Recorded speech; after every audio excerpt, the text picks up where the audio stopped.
As I said before the service began, in lieu of a sermon today, our junior warden, Emilee, will lead us in a reflection of our core values. Lou, will you begin the recording, please? It's recording. Oh, do you want to go over how people can share? Sure. So I'll maybe start by confessing to you that the only thing I'm nervous about for doing this is that I'll have a brain freeze moment of panic and I'll forget somebody's name and hurt their feelings. So it would improve my peace of mind when you share, if you'd say your name first. That would be a gift to me. But I think, so I was going to just talk a little bit about our year together, and then we'll review our values together, and I would love to hear everyone's examples of how we live those values. Andrew, I have no idea what you're gesticulating at me. Do you want me to hold it? Yes. Yes? Yes? Okay. Oh, right. So similar to the prayers of the people, what we'll do when you share something with regard to our core values, I'll repeat it back so that the folks on Zoom can hear it. Okay? All right. Good morning, everybody. Good morning. I'm really happy to be up here with you today. As I'm sure you're all aware, we're in stewardship season. This is the time of the church year when we talk about how we give to each other, to our church, and to God. And we don't give just money, of course. We also, and more importantly, we give our time and our talent, but also our love and our care for each other, our attention to one another. There are so many ways that we give generously of ourselves. But money is necessary to keep the lights on here in the sanctuary, literally and figuratively. So we're going to wrap up our stewardship season with brunch later today and a presentation on the proposed parish budget for next year. And then, of course, next week we'll have an in-gathering of our pledges. If you're a longtime member of St. Thomas, all of this sounds pretty familiar.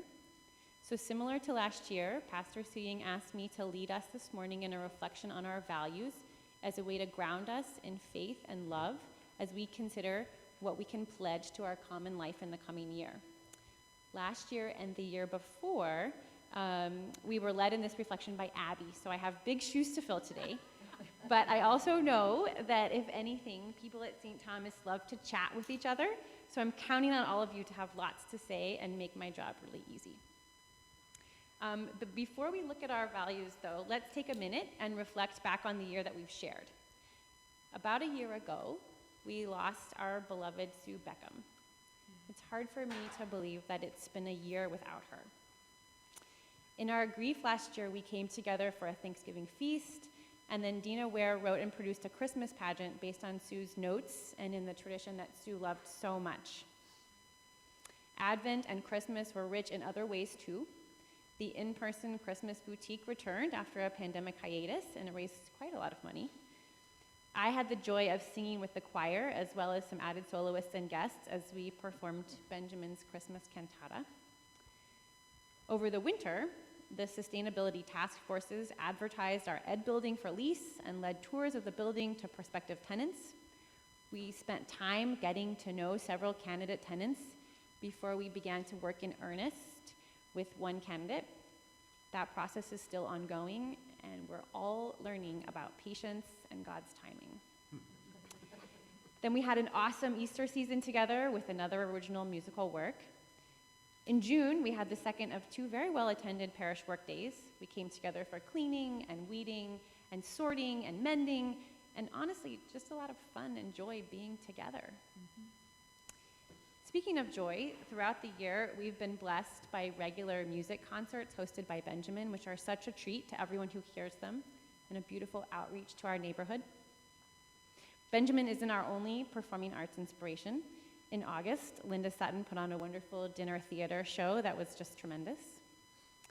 And as the mom of two teens, I have to mention that Pastor has been meeting regularly with a confirmation class of 4 teenagers, teaching them history and fundamental theology so they can make a considered decision for themselves about the role of faith in their own lives. Last month, Ann Kapishke and her team of intrepid volunteers led a spectacular rummage sale in Goodwill Drive. And 2 weeks ago, Eric Larkin had the great idea to meet up for a bike ride So 10 of us rode from church to the Google campus through the fun early fall sunshine. It was really fun. I'm sure I'm forgetting other events and groups. We have adult ed and the library committee with their super fun summer reading program, beautiful work done by the Altar Guild to bless our worship, the work of the finance committee and the vestry to keep our parish moving forward. It's really amazing how much it takes to run a parish, how much we all get up to, how much we share, how much fun we have together. I'm so blessed to be among you and so grateful to be a member of this parish. But we're more than a social club, we're a church. And we're a church because we share common values. So let's take a few minutes together to remind ourselves of our values. Abby mentioned to me that it's a little hard to read them way over there. Would it help if I moved them closer? Or should I just read them? I'll just read them. Okay, sounds good. So our first core value is that we follow Jesus. And I have attended many churches in my life. One of the reasons why I treasured this one is I feel that we put Jesus front and center more than just about any other church I have been to. We're serious about Jesus. So for me, one way that I follow Jesus is to listen closely to the readings and sermons that we hear on Sunday. I learned so much from these opportunities to listen to Jesus' words and to reflect on his life. But what about you? Would anyone else be willing to share a way that they follow Jesus at St. Thomas or see other people in our parish following Jesus?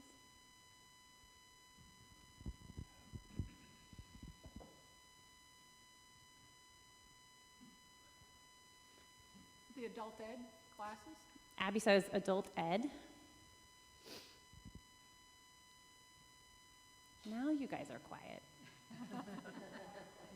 Is it? Yeah, it is a little bit of a hard question. Or maybe it feels a little abstract. So maybe our second core value then is more concrete. But we're such a welcoming parish. I know that people feel that when they come here for the first time. I'm going to share a little story while you guys think about other ways that we follow Jesus and welcome people. But about a year ago, a patient of mine, somebody who was staying at the medical respite in our county, a gentleman who was living out of his car, he asked me where I go to church. I wear a cross, and so he saw my cross in clinic, and he asked me where I go to church, and I told him. And then I didn't think much more about it. And then a couple of weeks later, he showed up. So he came to church with a friend of his, and I'm so proud that when my patient came, he was so warmly welcomed. It happened to be a Sunday of the annual picnic, and he and his companion just melted into the congregation. I remember sitting over in the hall. We were eating hamburgers and chatting, and I looked over, and I saw him sitting with a group of new friends, eating his hamburger and laughing like he'd been coming here for years. So to me, that's really St. Thomas, that somebody new could be folded in so easily and be welcomed. Anybody want to share an example of times when we've been welcoming to members of our community? I will. Hi, Fulvia. I do remember the first time I ever came to St. Thomas, and it seems like the welcoming spirit has been there. That was around 1991, I believe, and there was always that spirit of having people greet you at the door and make you feel at home, and even based on what you were saying in the first value that you were talking about, I think one way we follow Jesus is by service. Last Sunday we had a sermon on that, on being of service.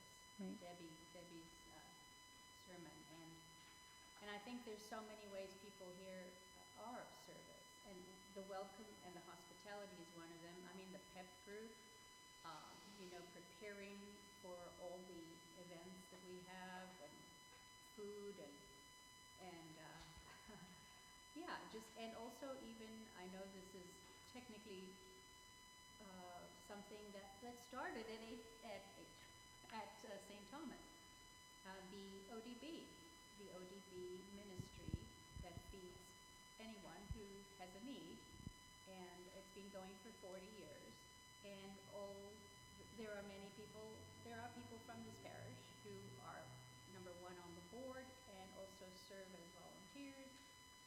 And so I think those are a few examples. So now for my cognitive test, I'm going to paraphrase. Sorry, I'm always too wordy. You can shrink it down. No, you chime in when I forget. So Fulvia shared several things for the folks on Zoom. She was remembering when she came to St. Bede's in the 90s, St. Thomas in the 90s. She felt so warmly welcomed. And then she spoke about the PEP group being part of our welcome committee here at St. Thomas, which of course they are. And then finally, she pointed out that ODB is a beautiful example of following Jesus, being welcoming, and being of service here in our parish. How'd I do? Sweet. Okay.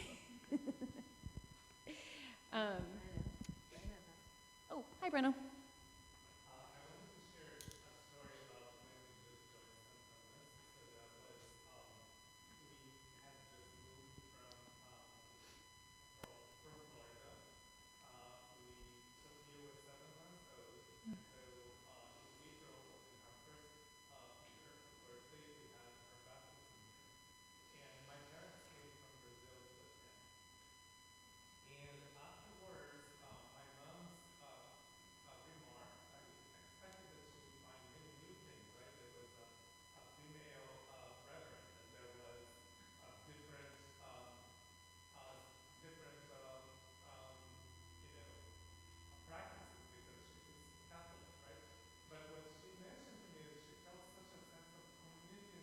It was very, she noticed the fact that, it felt like a home at the church. And I was very impressed. That was the first thing that she mentioned afterwards. I love that. So for the people on Zoom, Breno just shared a lovely story about coming to St. Thomas probably, 16 years ago now, 17? Yeah, 17 years ago, when Sophia was a little baby, and they had her baptism here, and Breno's family visited from Brazil, and he was a bit worried because his mother comes from a Catholic tradition, and instead she just remembered that being here at St. Thomas was a beautiful community and a time of welcome, which I really love. Well, Fulvia, you anticipated our next core value, of course, which is number 3, we serve those in need. And I agree with you that we can't think about this value without thinking about ODB. I'll be honest with you, I feel a bit like a newcomer to St. Thomas, even though I've been here 6 or 7 years, because so many of you have been here for decades. And so because I'm relatively new here, I was less familiar with ODB. So I actually went to ODB for lunch a month ago now, 2 months ago, and I had such a lovely time. David Barnes gave me a tour, and then he immediately put me to work. He handed me an apron and a pair of gloves and put me on the line, and I spent a really pleasant hour or so handing out salads and groceries to diners who had come for a meal. It's absolutely amazing to consider how many meals ODB has served to our neighbors over the decades. But ODB, of course, isn't our only outreach to those in need. So can anyone offer any other examples of things that we do here that serve people in need?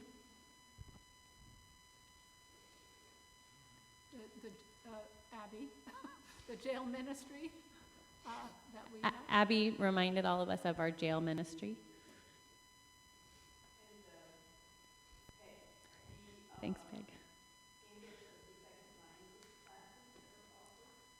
Peg reminded us of our English as a second language classes. I see your hand, Jim. Yeah, just wanted to remind folks about the Eucharistic visitors who will take communion from here to folks in the parish that can't attend in person. Jim points out that we have Eucharistic visitors that take communion to people in the community who aren't able to come to church. Yeah. Emilee, following on that, we have these Zoom. He reminded us of the little free library that offers books to our neighbors who are walking by. Peg again.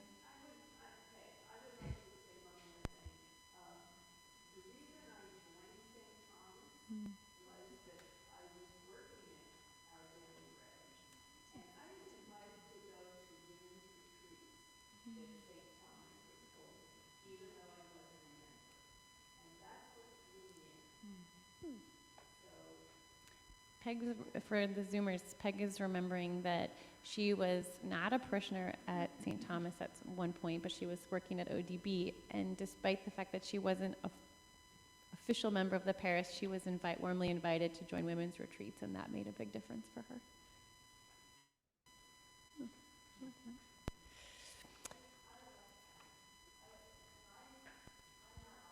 What's your name?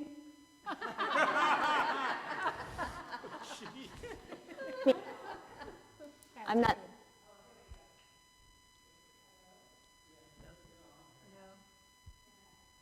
Yeah,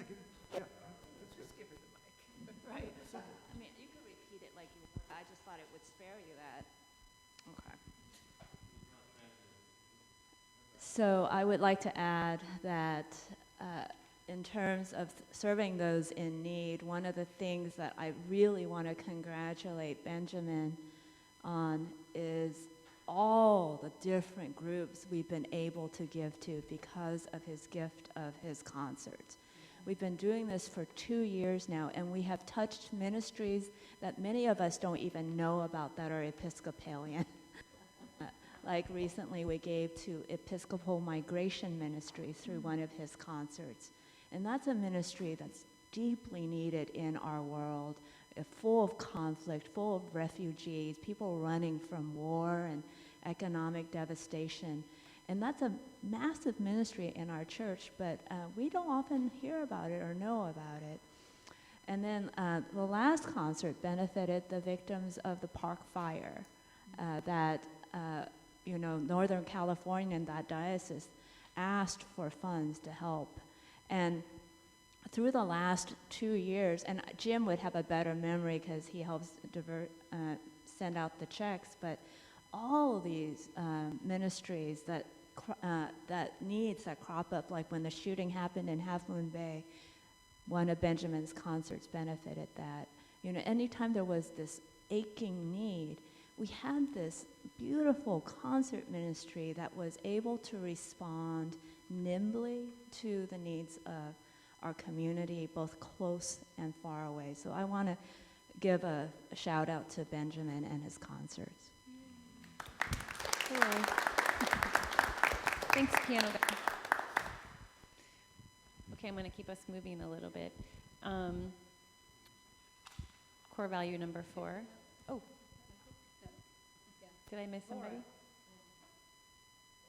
Bora. Oh, I'm sorry, Bora.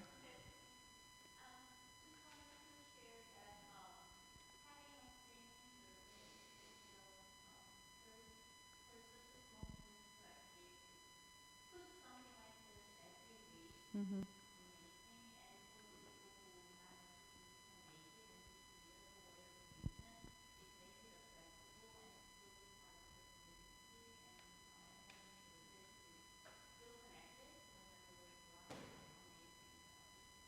I agree with you. Bora pointed out that one of the ways we serve people in need is we have our streaming service, so people are able to stay connected to the parish, even if they aren't able to come for services in person. Hi, Chris. Chris, we have a pastor who knows how to take care of people who are hurting, people who are happy too. It's really not always true that a church has someone who knows how to really be a minister. I agree with you. So, Chris, amen. So, Chris just shared that we are so lucky in our parish to have a pastor who knows how to love and care for people. Actually, that is my very first memory of St. Thomas. I'm sorry, I'm going to embarrass you a little bit here, maybe, Pastor Suding. This is not in the script that I gave you. But one of the very first memories that I have of this church is I came for Maundy, Thursday service, and We were washing one another's feet, and you that year decided you were going to anoint everybody with oil. And kind of under your breath, you said, maybe next year I'll let you anoint each other. I'm going to do it because I love you all so much. And I had never heard a priest say that. So, okay, before I start to cry, we're going to move into number 4. You guys notice how all these are connected? I feel like everything people have shared could go in multiple values. But number 4 is that we thrive in. So now I'm going to cry again, but one change in our parish in the last few years that I've noticed is that we pray together out loud every Sunday. And sometimes I almost like laugh a little bit to myself because, oh my goodness, it takes forever.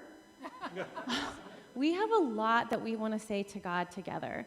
Being serious though, it's such a blessing. I'm so grateful to be part of a community where we bring our petitions and our gratitude to God together. I know everybody in this room has examples of the ways that we thrive in community. We've already heard a bunch. But are there any more? I want to say Hi, about, Fulvia. sorry, Fulvia. I want to talk about the senior ministry that Pam took over from Sue Beckham, as well as the children ministry.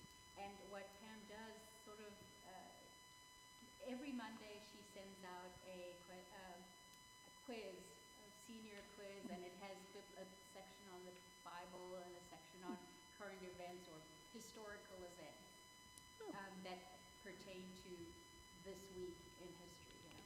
I did not know that. And then on Thursday or whatever, she sends out the answers to some of the quiz type questions. So it's a learning and it's a bringing together, and it's fun. And even if you're not a senior, I imagine she would put you on the list. I know, right? Everybody who's not on that mailing list. Okay, so Fulvia just shared news to me that Pam runs a senior ministry and she sends lovely emails every week with trivia and Bible study and as a way of building community together. I think that's beautiful. I didn't know about that. Yes, Abby? The agape dinners. Agape dinners, right. Good one. Anybody else? I would like to share. This is Pastor. Hopefully my mic will stay alive. I want to say that I recognize how the many ways you all gently, kindly, quietly take care of each other. And I want to, like Clarabelle and Pat always deliver these bulletins to Mary Jane. Oh, just Clarabelle. Credit where credit is due.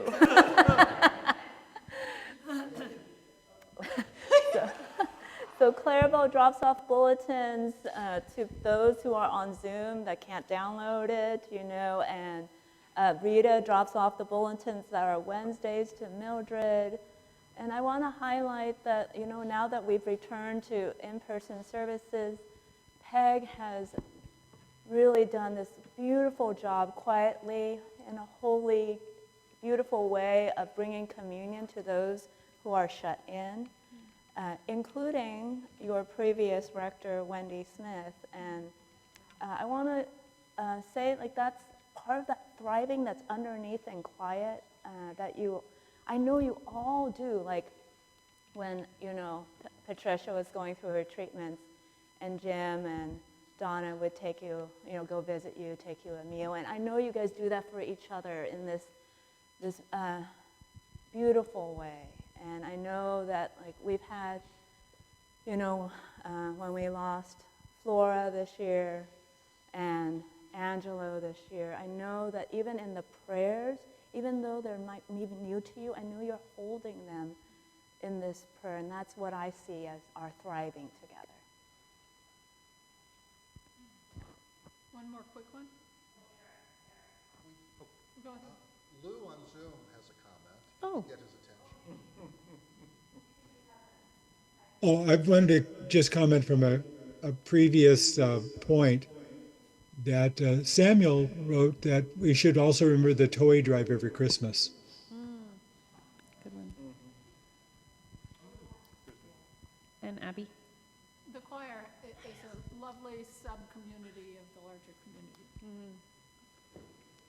You guys feed me every week. Oh, I'm sorry. I was just too busy nodding. Abby said that the choir is a beautiful community within our community, and she's totally right. Okay, let's bring this home. Number 5, the worst one. We embrace change. This one really hits home, doesn't it? I wish we could slow change down a little bit, but change is full steam ahead, and our parish is moving with it. One way we're embracing change is the process our parish has taken towards sustainability. It will be a big change to hopefully have a tenant on our campus in the next year. I hope we'll all have the opportunity to embrace this change when it comes. But what else is going on? Are there other changes we're embracing or at least tolerating? Embrace, this core value is on the list mostly aspirationally, I believe, right? We meet change, and sometimes we want to resist it, and that's very normal. Because we need to do discernment about what kind of changes we want to lean into, and what are coming whether we like it or not, and how we need to adjust. But one of the things I want to mark is that in lieu of just rehiring quickly after Sue passed, I'm in discernment with a group of people to consider what next and how a staff position would support the changes that are happening, not only in our local parish, but in the Episcopal Church. So embracing change means also, for me, going into discernment as to what faithfully it means to respond to change. Oh, hi, Brenna.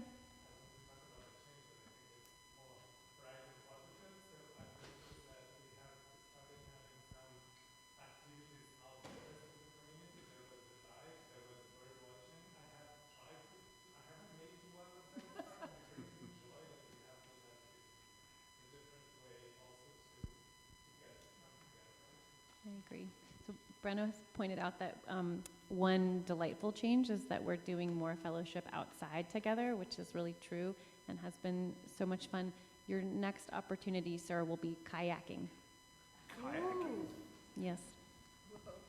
I know. All right. We're hungry. So thanks, you guys, for looking backward and forward with me. I'm so excited to share the next year with you as we walk in love with God and with each other. Thank you so much. And let's close this out on page 39 by reading together the parish mission statement. Page 39 of your bulletin.